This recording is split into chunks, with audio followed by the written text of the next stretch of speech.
Sit tight, and I'll tell you of Emil the Clockmaker and Fräulein Finkli, the most peculiar cat you've ever imagined.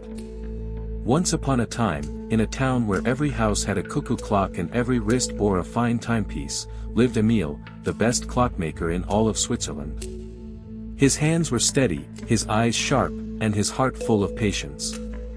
But Emil had one tiny problem. He always rushed. Ironically, the man who mended time had no time himself. Finkli, he'd shout at his grey tabby cat. No time for games. I must fix the Burgermeister's watch before sunset. Now, Fräulein Finkli was no ordinary cat. She had lived many lives, some said, and she always sat like a little sphinx, blinking slowly, as if she knew something Emil didn't. She would nap atop the grandfather clock, swing her tail like a pendulum, and occasionally, only occasionally, press her paw against the gears, stopping the clock just so. One day, an old woman visited Emil's shop. She wore a red shawl and smelled like cinnamon and would smoke. "Do you mend memories, too, young man?" she asked with a smile that tugged at the past. Emil, in a rush as usual, chuckled. "I only fix what ticks." The woman's smile faded.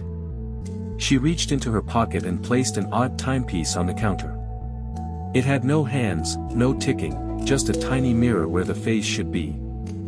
"Fix it, and you'll understand," she whispered and disappeared into the fog.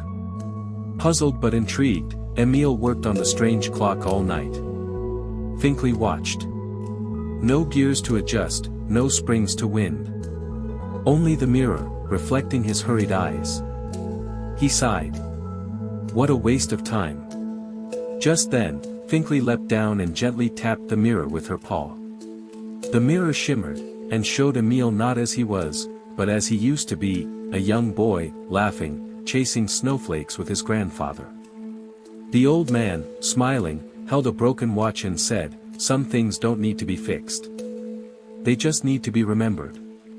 Emil dropped his tools. For the first time in years, he sat still. From that day on, Emil changed. He still fixed clocks, but slowly. He took breaks to sip tea, pet Finkli, and listen to the cuckoos without checking their timing. People said his clocks were more accurate than ever, but truth be told, they didn't care. They came for his stories, his smile, and the wise cat who always seemed to know when it was time to pause. Moral of the story is: time isn't always something to fix. Sometimes, it's something to feel.